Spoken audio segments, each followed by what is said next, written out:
Prince Andrew exposed, because a fresh U.S. Justice Department release tied to Jeffrey Epstein has dragged one of the most sensitive royal questions straight back into the headlines. How could Epstein still be close enough to the royal orbit for Buckingham Palace to be part of the conversation after he was already a convicted sex offender? Good evening, here's what we know so far about the Prince Andrew and Buckingham Palace strand in the newly released Epstein files. The wider backdrop is that U.S. authorities have released a huge tranche of Epstein-related material, and the scale is a big reason this story is moving so fast. The Associated Press reports the disclosure runs to roughly 3 million pages, alongside large volumes of video and images. A release of that size also comes with a built-in warning label, redactions, partial context, and documents that can be misread if people jump to conclusions, so tonight we're going to stick to what established outlets say they've reviewed and describe it with the same careful language they're using. Now, the UK focus. The reporting that's driving the shockwave centers on two things: emails and photos. On the email side, The Guardian reports that newly released messages from 2010 show Prince Andrew, identified in the correspondence as the Duke, offering Epstein the privacy of Buckingham Palace for a visit, including the suggestion of dinner there. That detail is being treated as explosive for one reason above all: timing. The reporting frames the exchange as occurring after Epstein had already been convicted in the US and after he had served time and faced restrictions, which makes any suggestion of palace access politically and morally toxic.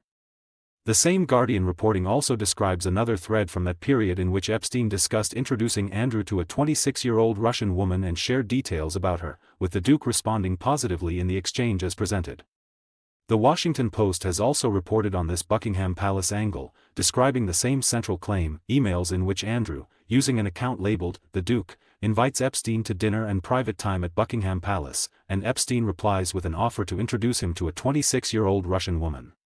When two major outlets independently describe the same core thread, it doesn't mean every detail is automatically settled, but it does strengthen the case that this is not random internet chatter. It's mainstream reporting based on documents those newsrooms say they have reviewed.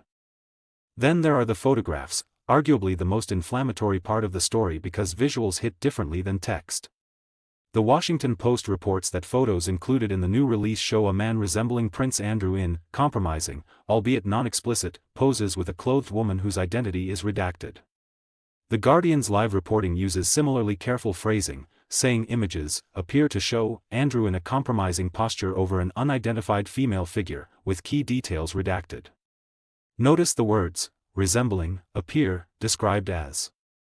That is not journalists trying to soften the story, it's journalists doing what they're supposed to do when dealing with large releases where the public may not have full context, identities may be withheld, and the safest approach is to describe what is visible without claiming more than the documents can prove.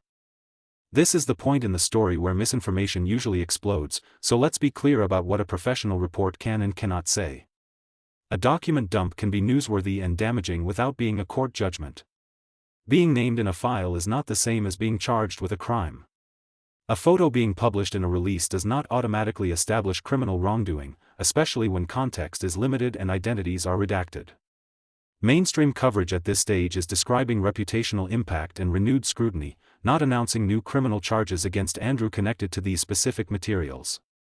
The Washington Post explicitly frames the situation as renewed scrutiny and reputational fallout, while noting the limits of what is being alleged in connection to Andrew in this tranche. So why is Buckingham Palace the lightning rod here? Because it's not just another venue, it's a symbol of institutional legitimacy.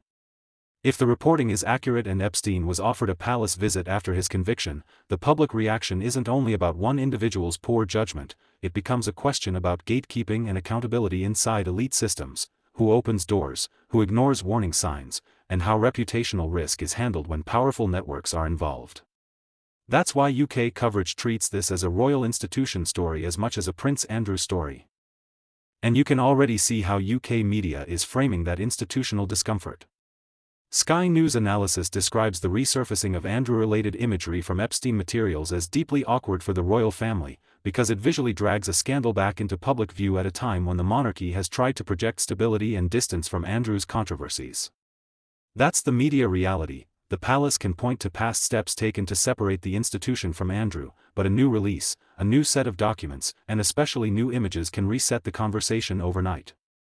There's also a broader context worth keeping in mind. Epstein's network was defined by access, by the ability to move between the worlds of money, influence, and status. That's why these files matter in the first place, and it's why the Prince Andrew strand keeps resurfacing. Each new tranche doesn't just revive old names, it forces the public back onto the same core questions: who knew what, when did they know it, and why did contact continue after Epstein's conviction made the risk obvious? So, where do things stand right now? Based on what reputable outlets are reporting, here's the most responsible way to frame it tonight. The DOJ release is massive, and credible reporting says it contains emails suggesting a Buckingham Palace invitation tied to an account labeled "The Duke," as well as photos described as appearing to involve Andrew in compromising but non-explicit circumstances with identities redacted. What we still do not have, at least not in a way that's safe to overstate in a podcast, is complete context for every thread and every image, including how each item fits into a full timeline and what corroboration exists beyond what has been publicly described. That's why careful language matters, and it's why we should expect follow-up reporting that adds context, clarifies what is new versus what is newly emphasized, and tests these claims against additional documents and official responses.